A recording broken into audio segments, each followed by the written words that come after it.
노경에 도대체 무슨 짓을 한 거예요? 혜란이가 피를 토하고 쓰러졌잖아요. 새벽 5시 17분, 시아주버니에 다급한 전화 한 통이 울려 퍼졌습니다. 유산한 며느리를 위해 시어머니가 직접 다려보낸 한 달치 농축 녹용. 그런데 그것을 욕심 많은 시누이가 몰래 훔쳐가 마신 다음 날 새벽 응급실에서 걸려온 한 통의 전화가 모든 것을 뒤집어 놓았습니다. 10분 뒤 살인미수 혐의로 긴급 체포되어 끌려가는 시어머니. 그런데 그 녹용 안에는 도대체 무엇이 들어 있었던 걸까요? 5년 동안 며느리에게 살갑게 손을 잡아주던 그 시어머니가 정말 며느리를 죽이려 했던 걸까요? 가족이라는 이름 뒤에 숨겨진 끔찍한 진실 앞에서 약사 며느리는 과연 어떻게 이 거대한 음모를 파헤쳐 나갈까요? 오늘의 사연 시작합니다. 안녕하세요. 저는 서울에서 살고 있는 32살 서지우입니다. 약학대학을 졸업하고 약사로 일하다가 5년 전 결혼하면서 일을 그만두고 시댁 가업인 한약방 일을 거들며 시어머니께 헌신해 왔습니다. 그런데 결혼 5년 차에 어렵게 가진 첫 딸을 임신 22주에 떠나보낸 그날부터 제 인생은 완전히 뒤집혔습니다. 시어머니가 보내주신 녹용 한 첩이 5년 동안 이어져 온 끔찍한 진실의 시작이었거든요. 저처럼 가족이라는 이름 뒤에서 천천히 무너져가는 분들이 더는 없으셨으면 하는 마음에 오늘 이 사연을 신청하게 됐습니다. 분만대 위에서 5시간을 홀로 울었습니다. 임신 22주 정기 검진을 받으러 간 산부인과에서 의사는 제 손을 잡으며 입을 열었어요. 산모님, 마음 단단히 잡수셔야 합니다. 아기 심장이 더 이상 뛰지 않아요. 저는 진료대 위에 누운 채 한참을 멍하게 천장만 바라봤습니다. 선생님, 다시 한 번만 봐주세요. 어제까지 잘 움직였어요. 발로 차고 딸꾹질도 하고요. 의사는 고개를 천천히 저으며 차분히 말했죠. 제가 3번이나 확인했습니다. 정말 죄송합니다. 뱃속에서 이미 형체를 다 갖춘 딸아이를 떠나보내던 그 새벽 옆에 아무도 없었어요. 남편 강도연은 출장 중이라며 전화도 받지 않았고 친정엄마는 시댁 눈치에 병원에 오겠다는 말조차 꺼내지 못했습니다. 퇴원하던 날 아침 병실 문이 드르륵 열리더니 시어머니 박수님이 들어왔어요. 저는 침대에서 몸을 일으키며 떨리는 목소리로 인사를 건넸습니다. 어머니 오셨어요. 박수님이 침대 옆 의자에 앉지도 않고 선체로 저를 내려다보며 말했죠. 그래도 딸이라 다행이지 아들이었으면 어쩔 뻔했냐. 저는 잘못 들은 줄 알고 박수님의 얼굴을 올려다봤어요. 어머니, 지금 뭐라고 하셨어요? 박수님은 손에 든 가방을 고쳐 잡으며 무덤덤하게 말을 이었습니다. 내 몸은 챙겨야지. 다음에 또 가지면 되니까. 그때 병실 문 앞에 서 있던 강도연이 박수님의 팔짱을 끼며 고개를 끄덕였어요. 엄마 말이 맞아. 너무 상심하지 마. 저는 두 사람의 얼굴을 번갈아 보다가 베개에 얼굴을 묻었습니다. 병실 창밖으로 늦가을 햇살이 무심하게 쏟아져 들어오고 있었죠. 집에 돌아와 가장 먼저 한 일은 아기 방으로 꾸미려던 작은 방의 문을 닫는 것이었어요. 분홍색 커튼이 절반쯤 걸려 있었고 조립하다 만 아기 침대가 한쪽에 기대 서 있었습니다. 저는 문고리를 잡은 채 한참을 서 있다가 천천히 문을 닫고 등을 기댔어요. 약사 일을 그만두고 시댁의 한약방 일을 거둔 지 5년이었습니다. 새벽마다 한약 다리는 냄새를 맡으며 박수님의 비위를 맞췄고 명절이면 시누이 강혜란의 잔심부름까지 받아주며 살았어요. 그 5년이 한순간에 무너지는 기분이었습니다. 침대에 누운 채 사흘을 보냈을 때 강도연이 방문을 두드렸어요. 지우야, 언제까지 이러고 있을 거야? 저는 이불 속에서 잠긴 목소리로 대답했죠.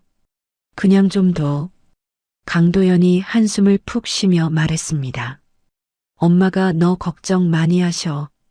너 좀 챙겨 먹이라고 어제도 전화 오셨어. 저는 이불을 머리 끝까지 끌어올리며 돌아 누웠어요. 유산 일주일째 되던 날 오후 초인종이 울렸습니다. 문을 열자 박수님이 신문지로 곱게 싼 꾸러미를 두 손에 들고 서 있었어요. 어머니, 어쩐 일이세요? 박수님은 신발을 벗고 들어오며 손에 든 꾸러미를 거실 탁자 위에 올려놓았습니다. 녹용이다. 내가 직접 다려서 농축까지 다 해놨어.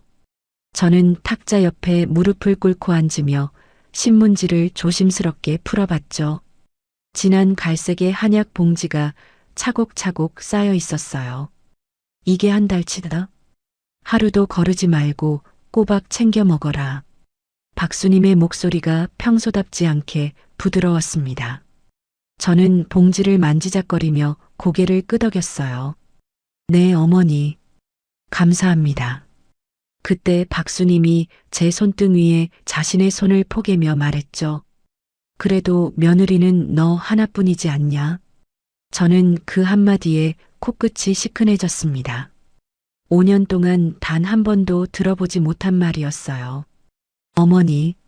박수님은 제 손을 토닥이며 말을 이었어요. 몸 추스르고 다시 시작하면 된다. 알았지. 저는 고개를 푹 숙인 채 눈물을 떨궜습니다. 박수님이 돌아가고 난 뒤 거실에 홀로 앉아 한참을 울었어요. 그동안의 서운함이 그 한마디에 다 녹아내리는 것 같았죠. 다음 날 아침 저는 부엌 식탁 위에 봉지 하나를 올려놓고 가위로 끝을 잘랐습니다. 약사로 일하던 시절의 버릇이었어요. 손에 든 봉지에서 진한 한약 냄새가 풀풀 풍겨 나왔고 저는 코를 가까이 대고 천천히 향을 맡아봤죠. 녹용 특유의 비릿하면서도 깊은 향이 코를 채웠습니다. 그 뒤에 다른 약재의 흔적이 있는지 한참을 더 맡아봤지만 농축까지 한 진한 향에 다른 향은 전혀 잡히지 않았어요. 저는 봉지를 다시 묶으며 혼잣말로 중얼거렸습니다. 어머니 솜씨야 뭐 의심할 것도 없지. 냉장고 문을 열고 한 달치 봉지를 가장 안쪽에 차곡차곡 정리해 넣었어요. 그날 오후 2시쯤 현관 비밀번호 누르는 소리가 났습니다. 저는 침실 침대에 누워 그 소리를 듣고 있었어요. 도어록이 풀리는 소리, 그리고 가방을 거실 바닥에 던지듯 내려놓는 소리가 이어졌죠. 옳게 있어. 강혜란의 목소리였습니다. 저는 대답하지 않고 그대로 누워 있었어요. 5년 동안 늘 이런 식이었습니다. 박수님이 알려준 비밀번호로 강혜란은 인사도 없이 드나들었고 냉장고를 뒤져 반찬을 가져가거나 화장대 위 화장품을 챙겨가곤 했죠. 거실에서 부스럭거리는 소리가 들리더니 곧이어 냉장고 문이 열리는 소리가 났어요. 어머, 이게 뭐야? 강혜란이 혼잣말로 중얼거리는 소리가 또렷이 들렸습니다. 엄마가 또 옳게만 챙기네. 진짜 너무하시네. 우리 엄마도. 봉지를 만지작거리는 소리가 한참 이어졌어요. 저는 베개에 얼굴을 묻은 채 입술을 깨물었습니다. 곧이어 명품 가방 지퍼 여는 소리, 봉지를 한꺼번에 쓸어 담는 소리가 들렸죠. 몸에 좋다는 건 다 자기만 먹지. 둘째 며느리도 아니고. 강혜란은 우유 한 잔을 따라 마시는 듯 부엌에서 달그락 소리를 내더니 들어올 때처럼 인사도 없이 현관문을 쾅 닫고 나가버렸어요. 저는 한참을 더 누워 있다가 천천히 거실로 나갔습니다. 냉장고 문을 열자 가장 안쪽 칸이 텅 비어 있었어요. 손이 떨리기 시작했습니다. 저는 곧장 휴대폰을 들고 강도연에게 전화를 걸었죠. 여보, 형님이 왔다 갔어. 강도연이 사무실 소음 속에서 귀찮은 듯 대답했어요. 누나가 왜? 어머니가 보내주신 녹용 한 달치를 다 가져갔어. 수화기 너머에서 한숨이 길게 새어나왔습니다. 누나가 좀 그렇잖아. 어차피 엄마가 또 보내주실 텐데 뭘 그렇게 따져. 저는 어이가 없어서 잠시 말을 잇지 못했어요. 여보, 그게 한두 푼짜리야. 어머니가 한 달을 직접 다리신 거잖아. 강도연은 짜증 섞인 목소리로 말을 끊었습니다. 내가 지금 회의 들어가야 돼. 끊는다. 전화는 그대로 뚝 끊겼어요. 저는 휴대폰을 식탁 위에 내려놓고 박수님에게 문자를 보냈습니다. 어머니, 형님이 와서 녹용을 다 가져가셨어요. 어떻게 해야 할지 모르겠어요. 답장은 오지 않았어요. 저녁 내내 휴대폰만 들여다봤지만 화면은 캄캄했죠. 밤 11시가 넘어 침대에 누웠지만 잠이 오지 않았습니다. 거실로 나가 냉장고 문을 다시 열어봤어요. 텅 빈 칸을 한참 들여다보고 있는데 까닭 모를 한기가 등줄기를 타고 흘러내렸어요. 이상하다. 저는 작게 중얼거리며 냉장고 문을 닫았습니다. 분한 마음에 잠을 설치는 거라고, 그저 그런 거라고 스스로를 다독였죠. 침실로 돌아와 이불을 끌어당기며 눈을 감았지만 자꾸만 박수님이 제 손을 잡던 그 부드러운 손길이 떠올랐어요. 며느리는 너 하나뿐이지 않냐? 그 목소리가 귓가에 맴돌았습니다. 뒤척이다 시계를 보니 새벽 3시 50분이었어요. 저는 겨우 선잠에 빠져들었습니다. 휴대폰을 머리맡에 둔 채로요.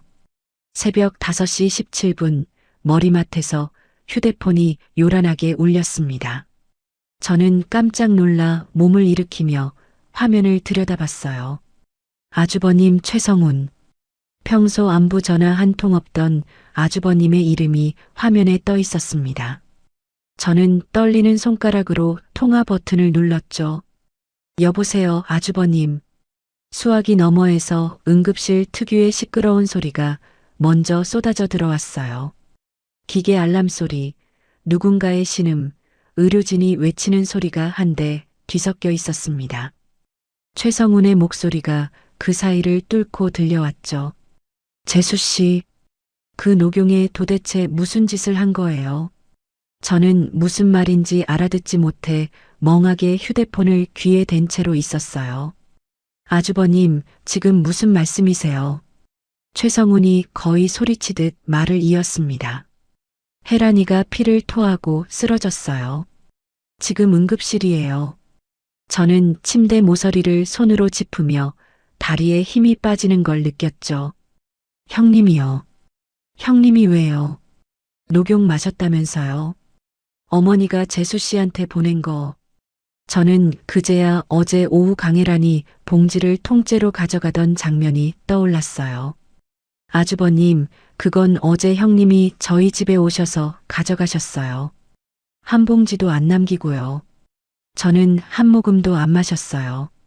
수화기 너머에서 최성훈이 잠시 말을 잃었습니다. 뭐라고요? 형님이 어제 와서 냉장고에서 다 가져가셨어요. 어머니가 저 먹으라고 보내주신 거였는데요. 최성훈의 숨소리가 거칠어졌어요. 재수 씨, 일단 빨리 병원으로 와요. 대학병원 응급실이에요. 전화를 끊자마자 저는 옷장을 열고 아무 옷이나 꺼내 입기 시작했습니다. 손이 떨려서 단추가 자꾸 어긋났어요. 옆 침대에서 코를 골며 자고 있던 강도연을 흔들어 깨웠죠. 여보, 일어나. 빨리 일어나. 강도연이 인상을 찌푸리며 눈을 비볐습니다. 왜 이 새벽에? 형님이 응급실에 실려갔대. 피를 토하셨대. 강도연이 그제야 눈을 떴지만 몸은 일으키지 않았어요. 누나가 또 뭘 잘못 먹었겠지. 식탐이 그렇잖아. 저는 강도연의 어깨를 거칠게 흔들었습니다. 여보, 어제 가져간 녹용 마시고 그렇게 됐대. 아주버님이 무슨 짓 했냐고 나한테 소리쳤어. 그제야 강도연이 천천히 몸을 일으키며 머리를 극적였어요. 뭐? 녹용 마시고 뭐가 어떻게 된다고. 저는 대답도 하지 않고 차 키를 챙겨 현관으로 향했습니다. 차 안에서 강도연은 내내 박수님에게 전화를 걸었어요. 엄마 받아. 엄마. 세 번째 시도 끝에 박수님이 전화를 받았고 강도연은 통화 내용을 스피커로 돌렸습니다. 엄마, 누나가 응급실 갔대. 녹용 마시고. 박수님의 목소리가 짧게 떨렸어요. 뭐라고? 녹용은 지우한테 보낸 건데. 저는 운전대를 잡은 채 입술을 깨물었죠. 어머니, 형님이 어제 그걸 다 가져가셨어요. 제가 어제 문자도 드렸잖아요. 박수님은 한참을 침묵하다가 말을 이었습니다. 내가 지금 병원으로 갈게. 새벽 6시가 다 되어 도착한 대학병원 응급실 앞에는 이미 박수님이 와 있었어요. 택시에서 막 내린 듯 외투를 제대로 여미지 못한 채 응급실 자동문 앞을 서성이고 있었습니다. 저는 차 문을 열고 내리며 박수님에게 다가갔어요. 어머니. 박수님이 저를 보더니 한 걸음 다가왔습니다. 지우야, 너 어제 그 녹용 만진 적 있냐? 저는 머뭇거리며 대답했어요. 한 봉지 향만 맡아봤어요. 마시지는 않았고요. 그때 응급실 자동문이 미끄러지듯 열렸습니다. 안에서 사복 차림의 남자 2명과 제복을 입은 경찰 1명이 곧장 걸어 나왔어요. 그들은 망설임 없이 박수님에게 다가가 양옆에서 팔을 붙들었습니다. 박수님 씨 살인미수 혐의로 긴급 체포합니다. 박수님이 입을 벌린 채 굳어버렸어요. 무슨 소리야? 내가 누구를 죽여? 형사 1명이 차분한 목소리로 말을 이었습니다. 변호인을 선임할 수 있고 진술을 거부할 권리가 있습니다. 같이 가시죠. 박수님이 발버둥을 치며 소리를 질렀어요. 이거 나라. 내가 무슨 짓을 했다고. 박수님의 시선이 저를 향해 꽂혔습니다. 지우야, 네가 그랬지. 네가 내 정성에 무슨 짓을 한 거지. 저는 한 걸음 뒤로 물러서며 고개를 저었어요. 어머니, 저 아니에요. 저 아무것도 안 했어요. 박수님은 형사들에게 끌려가면서도 계속 소리쳤습니다. 며느리가 그런 거다. 약사라고. 약 잘 안다고. 며느리가 그런 거야. 응급실 입구에 모여있던 사람들의 시선이 일제히 저에게 쏠렸어요. 수군거리는 소리가 사방에서 들려왔습니다. 며느리가 시어머니한테 무슨 짓을 했나 봐. 약사라잖아, 약사. 저는 그 자리에 굳어버린 채로 박수님이 경찰차에 태워지는 모습을 멍하게 바라봤어요. 뒤늦게 차에서 내린 강도연이 그제야 어머니를 향해 뛰어갔지만 경찰차는 이미 출발한 뒤였습니다. 강도연이 저를 돌아보며 소리쳤어요. 너 무슨 짓 한 거야? 저는 강도연의 멱살을 잡힐 듯한 기세에 한 걸음 물러섰습니다. 여보, 진정해. 나도 지금 무슨 일이 벌어진 건지 모르겠어. 그때 응급실 안에서 최성훈이 흰 가운을 입은 채 걸어 나왔어요. 최성훈은 강도연 앞으로 다가와 단호한 목소리로 말했습니다. 도연아, 진정해라. 지우 씨한테 그러지 마. 강도연이 최성훈을 노려보며 따져 물었어요. 형, 무슨 소리야? 엄마가 잡혀갔잖아. 최성훈이 안경을 고쳤으며 차분히 말을 이었습니다. 혜란이 위에서 한약재 성분이 나왔다. 일반 녹용에는 들어갈 수 없는 거야. 누군가 일부러 섞은 거고. 저는 떨리는 목소리로 물었어요. 아주버님, 형님은 어떻게 되셨어요? 최성훈이 한숨을 길게 내쉬며 대답했습니다. 위세척은 마쳤어요. 일단 고비는 넘겼지만 안쪽 출혈이 심해요. 강도연이 머리를 감싸쥐며 그 자리에 주저앉았어요. 응급실 입구 한쪽에서 또 다른 형사 1명이 저에게 다가왔습니다. 서지우 씨 맞으시죠? 신분증 좀 보여주시겠어요? 저는 떨리는 손으로 가방에서 신분증을 꺼냈어요. 그 녹용이 원래 보관돼 있던 곳이 서지우 씨 자택이 맞습니까? 네, 맞아요. 어제까지 저희 집 냉장고에 있었어요. 형사가 수첩에 무언가를 적으며 말을 이었습니다. 참고인 자격으로 같이 가주셔야겠습니다. 동행 부탁드릴게요. 저는 고개를 끄덕이며 형사를 따라 걸음을 옮겼어요. 오전 9시부터 시작된 조사는 점심도 거른 채 4시간이 넘게 이어졌습니다. 형사는 같은 질문을 몇 번이고 반복해 물었어요. 서지우 씨 약사 면허 있으시죠? 네, 있습니다. 한약방 일도 5년간 도우셨고요. 네. 그럼 약재 다루는 거 잘 아시겠네요. 저는 입술이 바짝 말라오는 걸 느꼈습니다. 어머니가 직접 다려서 보내주신 거예요. 저는 손도 안 댔어요. 형사가 책상 위에 서류를 탁 내려놓으며 저를 빤히 쳐다봤어요. 시어머니께서는 며느리가 시누이를 시기해서 약을 변조했을 거라고 진술하셨습니다. 저는 어이가 없어서 한참을 멍하게 형사를 바라봤죠. 형사님, 저는 그 약을 마시지도 못했어요. 형님이 다 가져가셨다고요. 형사가 어깨를 으쓱하며 말했습니다.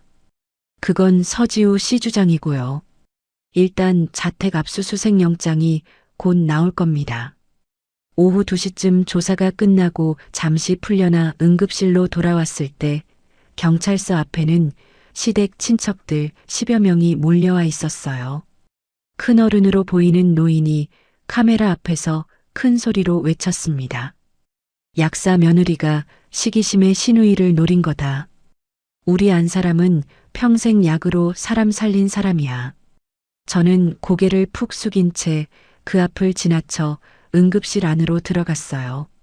복도 끝 의자에 최성훈이 혼자 앉아 있었습니다. 저를 발견한 최성훈이 자리에서 일어나 다가왔어요. 재수 씨, 잠깐 이리 와봐요. 최성훈이 가온 안주머니에서 종이 한 장을 꺼냈습니다. 이거 1차 검사 결과예요. 저는 종이를 받아들고 한 줄 한 줄 천천히 읽어내려갔어요. 성분명 하나가 눈에 들어오는 순간 손에 든 종이가 바스락거리며 떨렸습니다. 약사로 일하던 시절 임산부 처방을 낼 때마다 가장 먼저 점검하던 그 이름이었어요.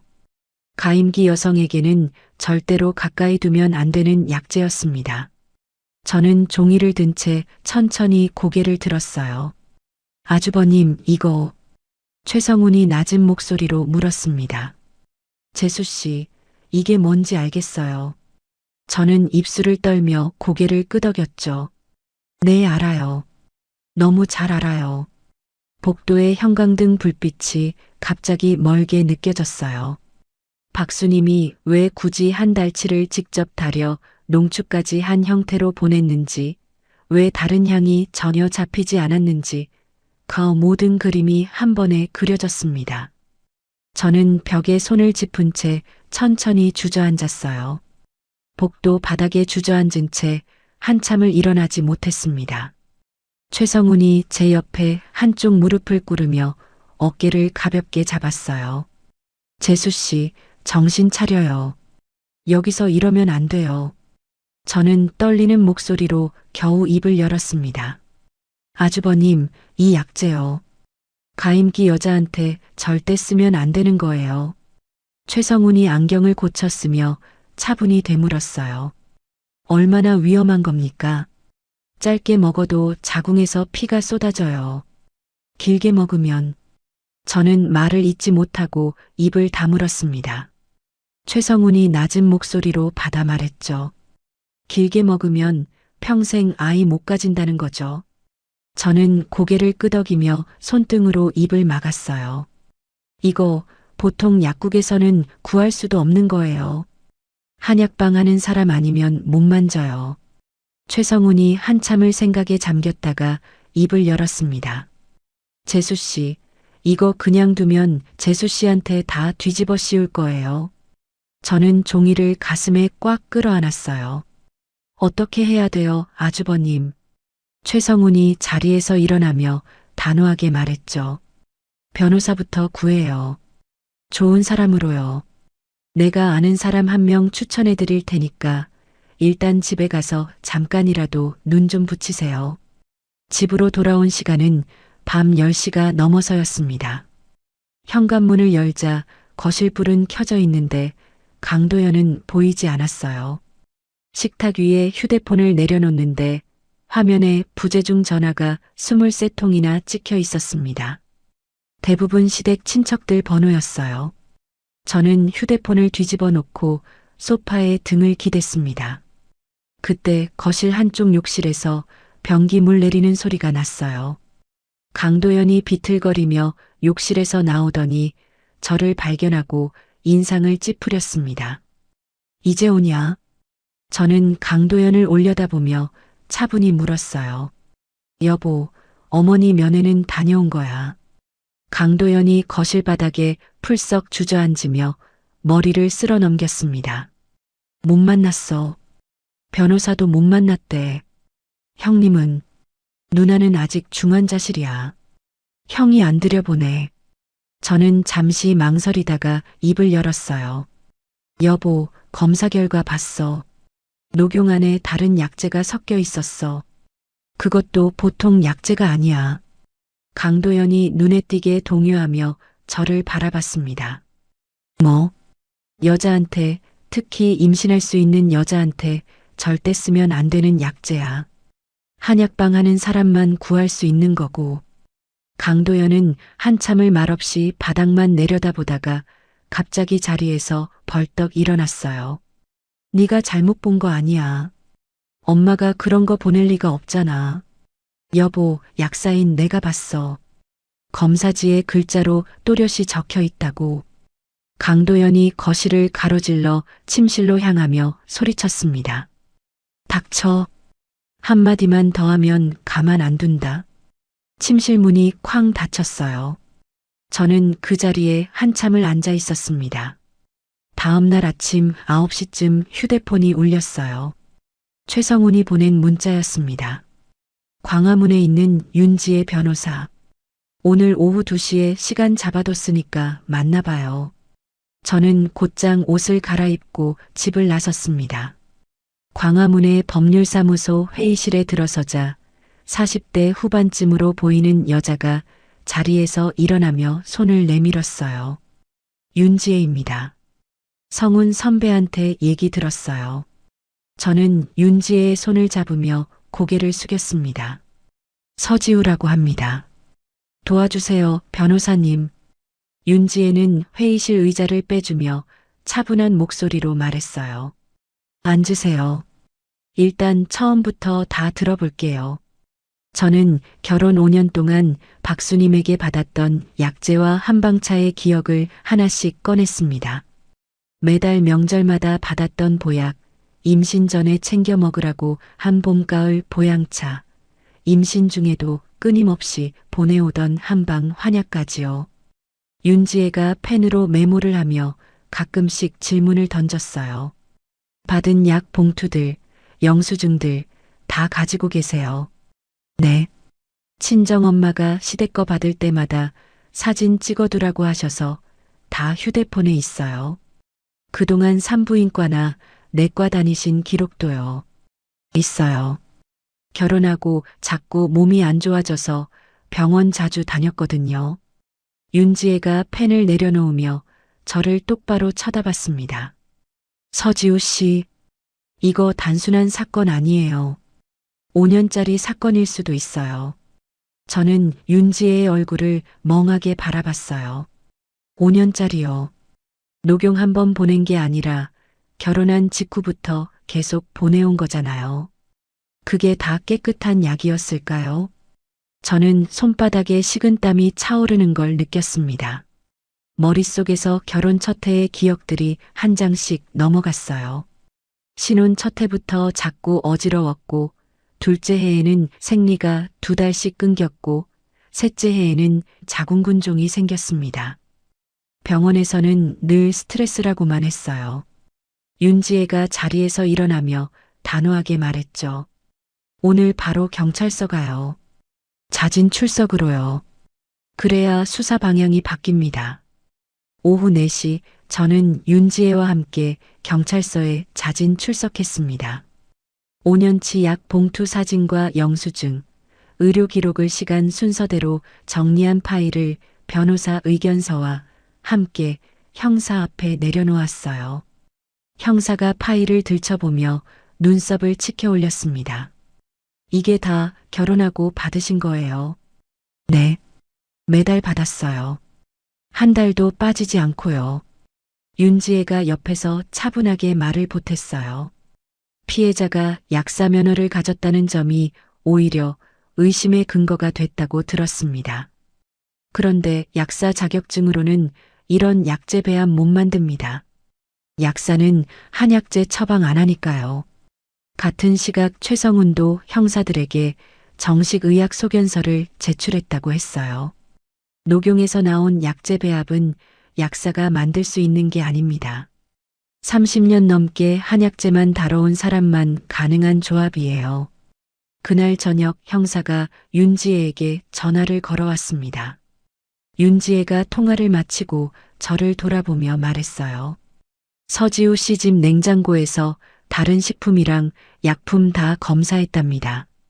문제 약재는 오직 녹용 봉지에서만 나왔어요.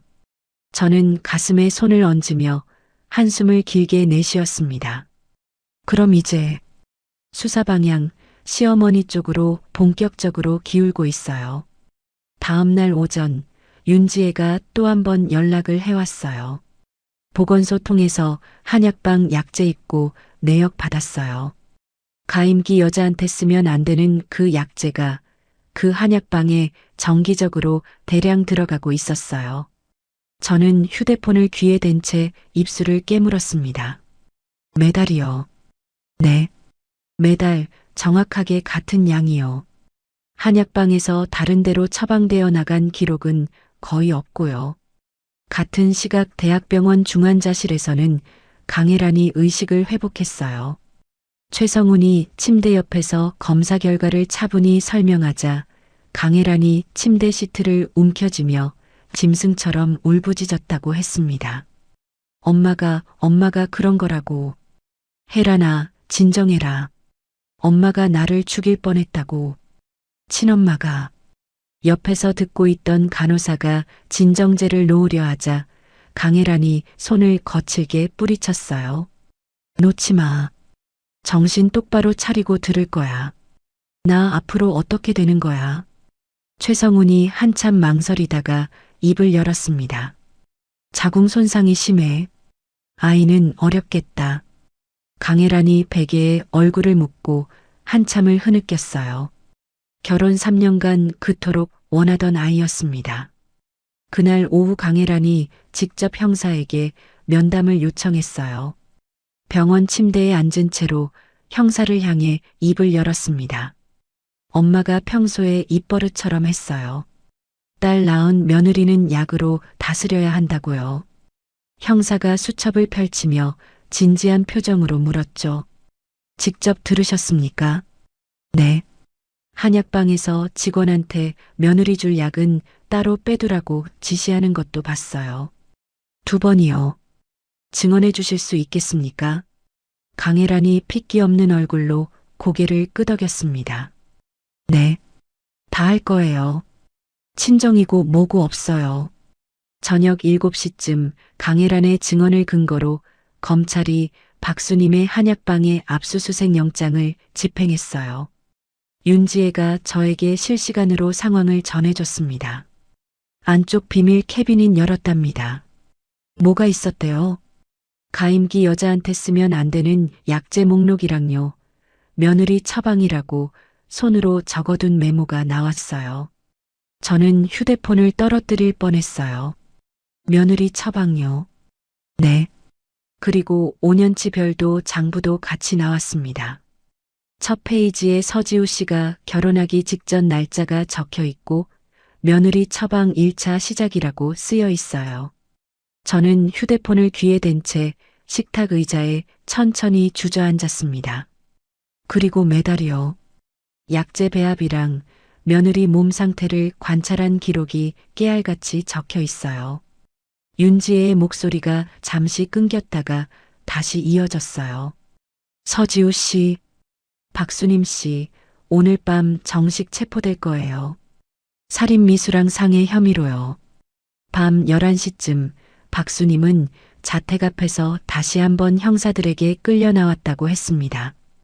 윤지혜가 보내준 영상에는 박수님이 카메라를 향해 끝까지 소리치는 모습이 담겨 있었어요. 내가 무슨 죄가 있냐? 며느리가 우리 집대를 못 이은 게 죄지. 저는 휴대폰 화면을 한참 들여다보다가 천천히 껐습니다. 거실 창밖으로 빗방울이 한두 방울씩 떨어지기 시작했어요. 자정이 다 되어 윤지혜의 마지막 문자가 도착했죠.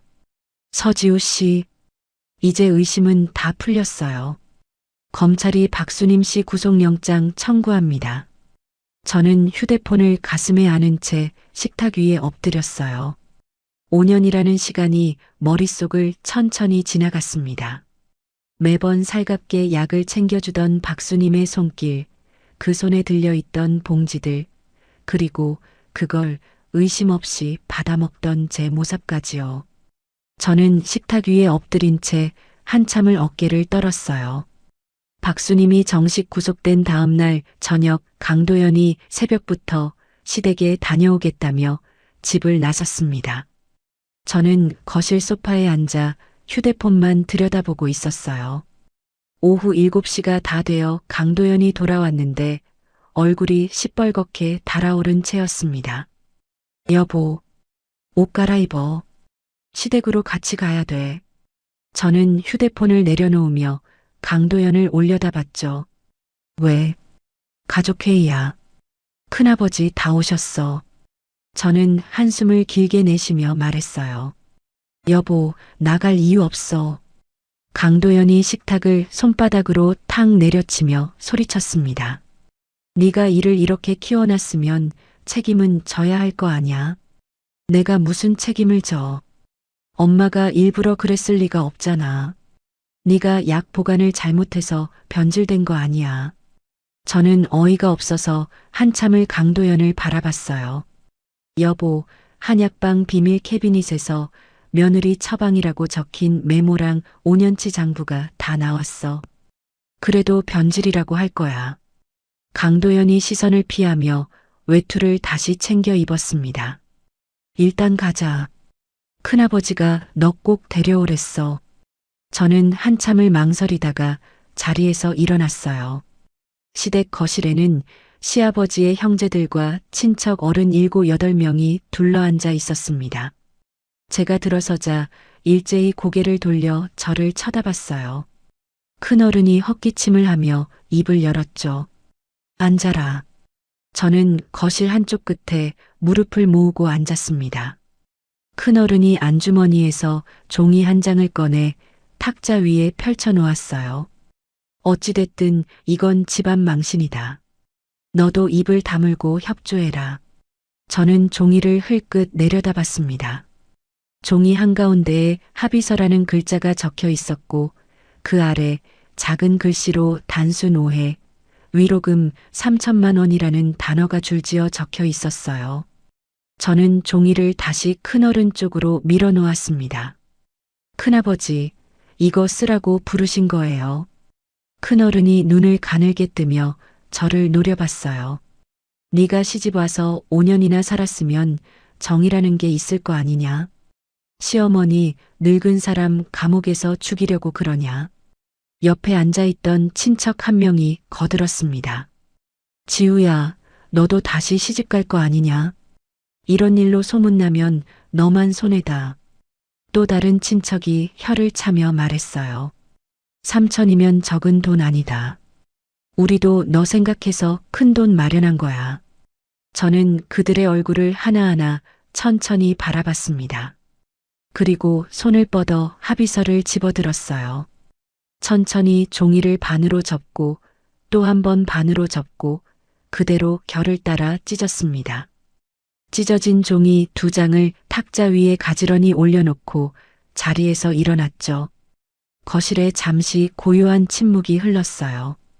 큰어른이 자리에서 벌떡 일어나며 소리쳤습니다. 인연이 어디서? 어른들 앞에서. 옆에 있던 친척들이 일제히 욕설을 쏟아내기 시작했어요. 배은망덕한 게 어디 시집을 와서 내 친정이 부끄럽지도 않냐. 그러고도 사람이냐. 저는 등 뒤로 쏟아지는 고성에 단 한 번도 돌아보지 않고 시댁 대문을 나섰습니다. 골목 끝에 서서 손을 들어 택시를 잡았어요. 택시 뒷자리에 앉아 휴대폰을 꺼내보니 최성훈에게서 문자가 와 있었습니다. 재수 씨, 혜란이가 어머니 처벌 원한다고 정식 진술서 썼어요. 재수 씨, 끝까지 같이 갈게요. 저는 문자를 한참 들여다보다가 차창에 이마를 기댔어요. 가로등 불빛이 차창에 길게 늘어지며 흘러갔습니다. 집에 도착한 시간은 밤 11시가 다 되어서였어요. 거실 불을 켜고 욕실에 들어가 세수를 하는데 현관 도어록 누르는 소리가 났습니다. 강도연이 문 앞에서부터 욕설을 내뱉으며 들어왔어요. 이 미친년이 어른들 앞에서 합의서를 찢어. 저는 욕실 문을 열고 거실로 나왔습니다. 강도연이 한 손에는 술병을 든 채 비틀거리고 있었어요. 술 냄새가 거실 가득 퍼졌습니다. 여보, 진정해. 네가 진정하라고 할 처지야. 너만 입 다물면 끝날 일을 이렇게 키워. 강도연이 화장대 앞으로 성큼성큼 다가가더니 그 위에 놓인 화장품들을 한 팔로 쓸어 던졌어요. 유리병들이 거실 바닥에 부딪히며 산산이 깨졌습니다. 향수병이 깨지면서 진한 향이 사방으로 퍼졌어요. 저는 그 자리에 굳은 채로 강도연을 바라봤습니다. 5년 동안 단 한 번도 본 적 없는 얼굴이었어요. 여보, 지금 뭐 하는 거야? 강도연이 비틀거리며 저에게 한 걸음 다가왔습니다. 내가 너한테 잘해줬잖아. 그런데 왜 우리 집안을 망쳐? 저는 천천히 뒷걸음질을 쳤어요. 여보, 잠 좀 자. 내일 얘기하자. 강도연이 깨진 유리 조각을 발로 차며 침실 쪽으로 비틀거렸습니다. 꼴 보기 싫으니까 거실에서 자. 침실 문이 쾅 닫혔어요. 저는 거실 한가운데에 한참을 서 있었습니다. 깨진 유리 조각들이 거실 등 불빛에 반사되어 반짝거렸어요. 저는 천천히 침실 문 앞으로 다가가 귀를 기울였습니다. 곧이어 코 고는 소리가 들려왔어요. 저는 살그머니 문을 열고 침실 안으로 들어갔죠. 침대 옆 협탁 서랍에서 통장 묶음과 인감을 챙겼습니다. 옷장 깊숙한 곳에 숨겨두었던 친정엄마가 시집 올 때 주신 폐물 상자도 꺼냈어요. 작은 캐리어에 옷가지 몇 벌과 함께 차곡차곡 담는데 문득 강도연의 휴대폰이 협탁 위에 그대로 놓여 있는 것이 보였습니다. 저는 잠시 망설이다가 그 휴대폰을 집어들었어요. 비밀번호를 풀고 카카오톡을 열었습니다. 대화 목록 맨 위에 어머니라는 이름이 떠 있었어요. 저는 그 대화창을 열고 손가락으로 화면을 천천히 위로 올렸습니다. 녹용 사건이 터지기 일주일 전 날짜에서 손가락이 멈췄어요. 박수님의 메시지였습니다. 이번엔 한 달치 보냈다. 빠짐없이 챙겨 먹게 해라. 그 아래 강도연의 답장이 또렷이 떠 있었어요. 어머니, 이번엔 꼭 한 달은 꾸준히 먹게 제가 옆에서 챙기겠습니다. 걱정 마세요. 그 아래로 박수님의 답이 이어졌습니다. 그래. 이번엔 확실해야 한다.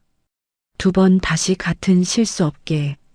저는 손이 떨려서 휴대폰을 떨어뜨릴 뻔했어요. 가슴이 쿵쾅거리는 소리가 귀에 다 들렸습니다. 5년 동안 옆에서 자고 밥을 먹고 손을 잡았던 그 사람의 진짜 얼굴이었어요.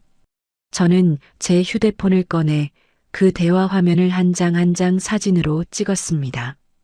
위쪽으로 더 올려가며 다른 날짜의 대화도 빠짐없이 캡처했어요. 매달 약재가 도착하던 날마다 비슷한 대화가 오가 있었습니다. 저는 휴대폰을 다시 협탁 위에 그대로 놓아두고 침실을 빠져나왔어요. 거실로 나와 캡처한 사진들을 곧장 클라우드에 백업했습니다. 새벽 4시가 다 되어 거실 소파에 잠시 몸을 기댔어요. 눈을 감았지만 잠은 오지 않았습니다. 새벽 6시 강도연이 깊은 숙취로 코를 골고 있는 사이 저는 캐리어를 끌고 조용히 집을 나섰어요. 엘리베이터 거울에 비친 제 얼굴이 낯설게 느껴졌습니다. 미리 연락해둔 친정엄마가 시키신 대로 친정 근처 작은 오피스텔로 향했어요. 오피스텔 문을 열고 들어서니 친정엄마가 미리 와서 이불을 깔아놓고 계셨습니다.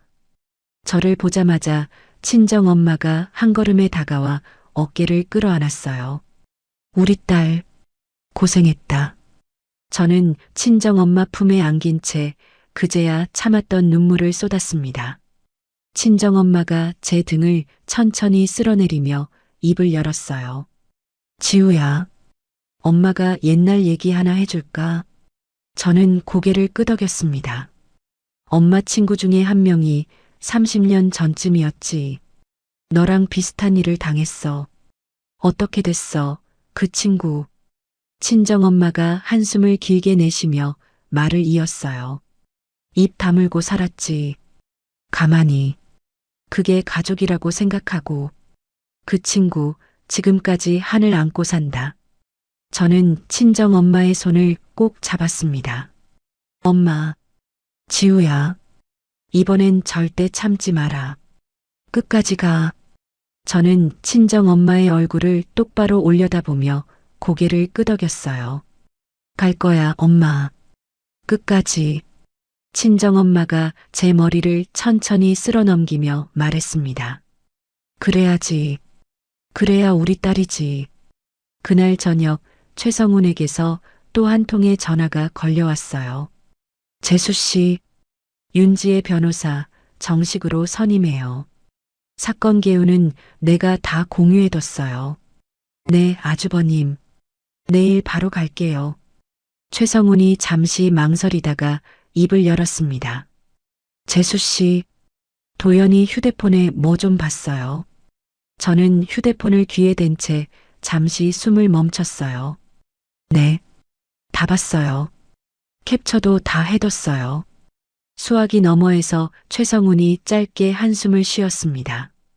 그럼 그것도 변호사한테 같이 가져가요. 도연이도 끝까지 책임지게 해야 됩니다. 저는 휴대폰을 꼭 쥔 채 고개를 끄덕였어요. 네, 끝까지요. 다음 날 아침 10시 광화문 법률사무소 회의실에서 윤지혜가 휴대폰 화면 속 캡처 사진들을 한 장 한 장 넘겨봤습니다. 윤지혜가 사진을 다 본 뒤 안경을 벗어 책상 위에 내려놓으며 저를 바라봤어요. 서지우 씨, 네, 변호사님. 이건 단순 상해가 아니에요.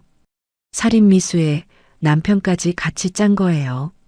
저는 윤지혜의 얼굴을 똑바로 마주봤습니다. 제가 어떻게 해야 돼요? 윤지혜가 책상 위에 서류 한 묶음을 끌어당기며 단호한 목소리로 말했어요. 고소장 쓸 거예요. 시어머니, 남편, 그리고 시댁 친척 중에 가담한 사람들까지 다 같이요. 저는 의자에 등을 깊이 기대며 천천히 숨을 내쉬었습니다. 창밖으로 광화문 광장의 햇살이 환하게 쏟아져 들어왔어요. 고소장이 정식 접수된 지 일주일째 되던 날 오후였습니다. 오피스텔 인터폰이 울렸어요. 저는 화면을 들여다보다가 한참을 주춤거렸습니다.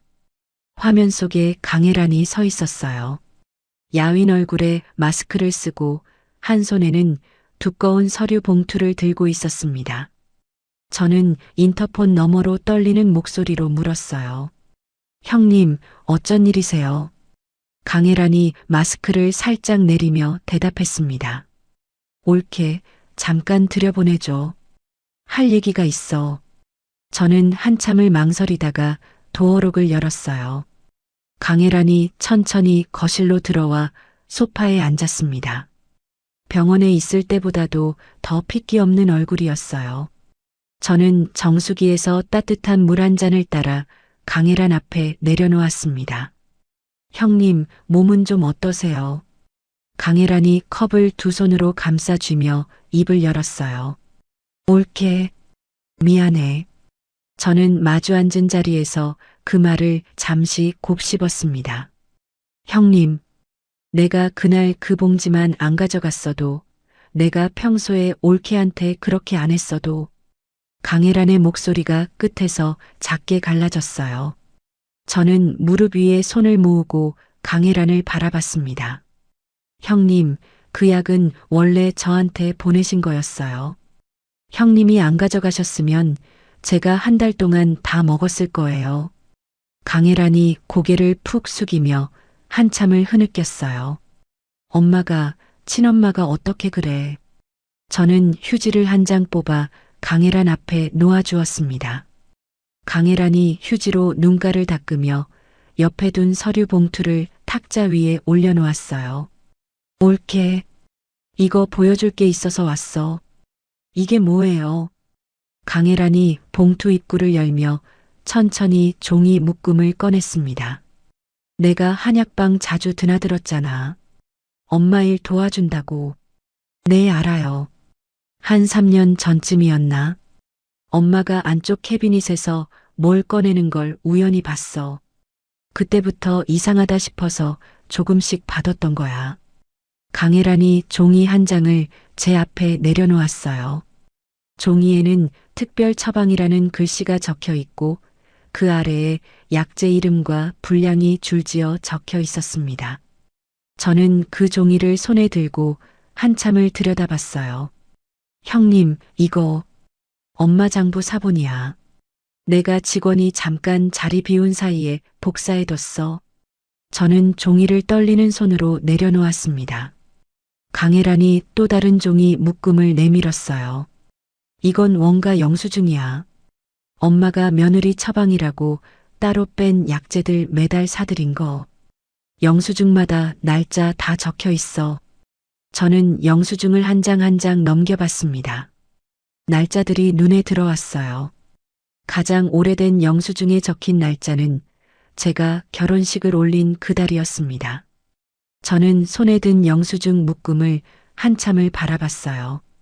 형님, 이게 정말 올케가 결혼한 그 달부터야. 한 달도 빠지지 않고 매달. 저는 입을 손으로 막은 채 한참을 말을 잇지 못했습니다. 5년이라는 시간이 그 종이 묶음 안에 빼곡히 적혀 있었어요. 강혜란이 마지막으로 봉투에서 휴대폰 사진 인화본을 꺼내 내려놓았습니다. 이건 내 휴대폰으로 몰래 찍은 거야. 엄마 한약방 안쪽 비밀 캐비닛. 사진 속에는 작은 갈색 약병들과 봉지들이 캐비닛 안에 가지런히 정리되어 있었어요. 벽 한쪽에는 손글씨로 며느리 처방이라고 적힌 종이도 붙어 있었습니다.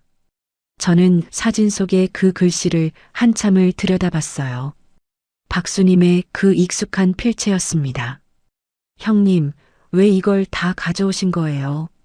강혜란이 컵을 내려놓으며 천천히 입을 열었어요. 옳게, 의사가 그러더라. 나 앞으로 아이 못 가진대. 저는 차마 강혜란의 얼굴을 똑바로 보지 못했습니다. 형님, 3년이야. 결혼하고 3년 동안 아이 갖겠다고 별짓 다 했어. 시험관도 2번 했고 한약도 먹고 절에도 다니고. 강혜란의 목소리가 점점 낮아졌어요. 근데 그 한약을 엄마가 줬어. 우리 엄마가. 저는 강혜란의 손을 가만히 잡았습니다. 강혜란이 제 손을 마주 잡으며 어깨를 떨었어요. 옳게. 나 엄마 절대 용서 못해. 형님, 엄마가 우리 집안대를 잇는다고 그렇게 입버릇처럼 했잖아. 아들 했잖아. 근데 정작 자기 딸한테는 그딴 짓을 한 거야.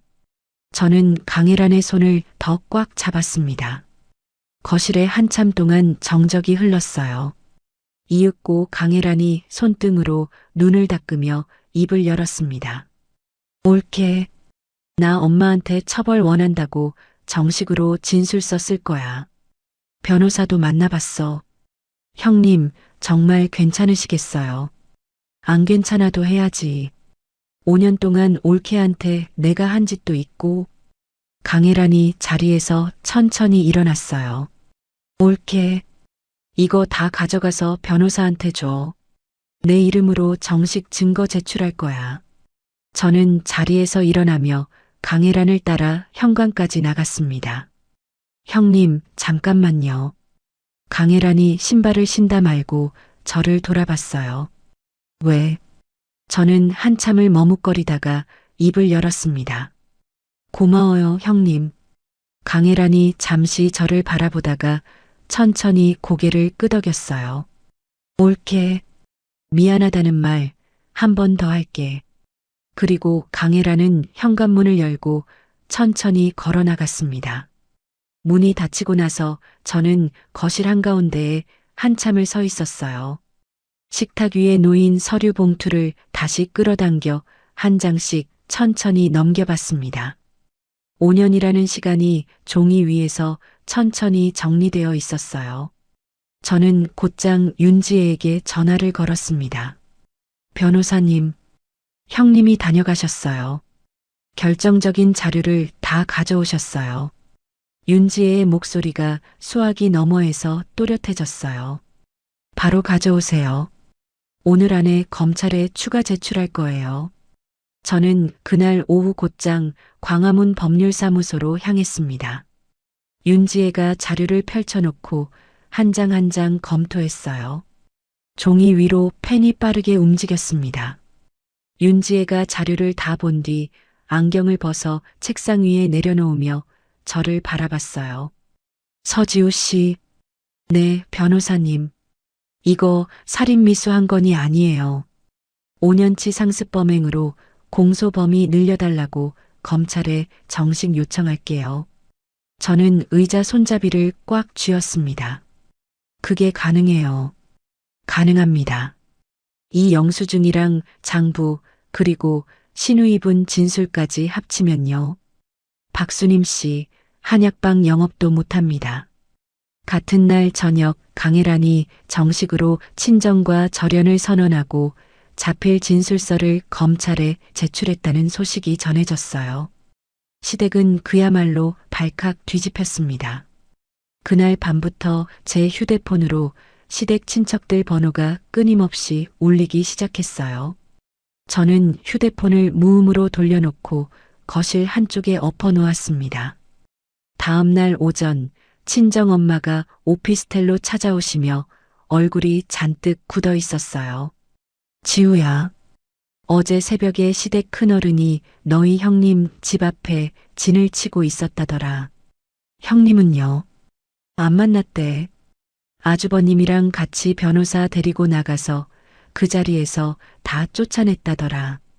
저는 휴대폰을 만지작거리며 한숨을 내쉬었습니다. 오후 4시쯤 오피스텔 인터폰이 또 울렸어요. 화면을 들여다보니 강도연이 서 있었습니다. 저는 한참을 화면을 바라보다가 친정 엄마에게 말했어요. 엄마, 강도연이야. 친정 엄마가 곧장 인터폰 앞으로 다가가 단호한 목소리로 말했습니다. 여보게, 그냥 가게. 수화기 너머에서 강도연의 떨리는 목소리가 들려왔어요. 어머님, 지우 좀 만나게 해주세요. 한 번만요. 저는 화면 속 강도연의 얼굴을 바라봤습니다. 며칠 사이에 푸석푸석해진 얼굴이었어요. 강도연이 화면 너머에서 천천히 무릎을 꿇었습니다. 지우야, 한 번만 얘기하자. 저는 인터폰 화면 속의 그 모습을 한참을 차갑게 지켜봤어요. 가슴 한구석이 짧게 흔들렸지만 침실에서 강도연이 깨진 유리 조각을 발로 차며 침실 문을 쾅 닫던 그 밤이 떠올랐습니다. 저는 인터폰 옆에 놓인 경비실 직통 버튼을 눌렀어요. 경비 아저씨, 지하 1층 입구에 사람 한 분 계시거든요. 입주민 아니에요. 내보내주세요. 잠시 후 화면 속에서 경비원이 강도연에게 다가와 어깨를 잡고 일으켜 세우는 모습이 보였습니다.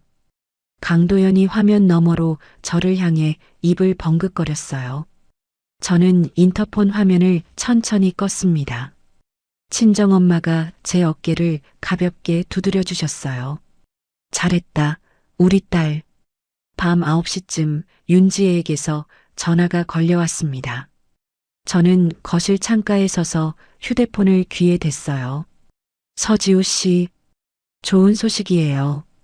말씀하세요, 변호사님. 윤지혜가 천천히 말을 이었습니다. 검찰이 공소 범위 늘리는 거 받아들였어요.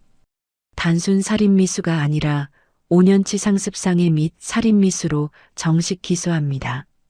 저는 창문에 손바닥을 짚으며 가만히 듣고 있었어요. 그리고 또 하나, 보건소에서 박수님 씨 한약방 영업 정지 처분 내렸답니다. 보건복지부 정식 행정조사도 시작됐고요. 저는 짧게 숨을 내쉬었습니다. 변호사님, 감사합니다. 윤지혜가 잠시 침묵하다가 다시 말을 이었어요. 첫 공판 날짜 잡히면 바로 알려드릴게요. 그때까진 마음 단단히 잡수세요.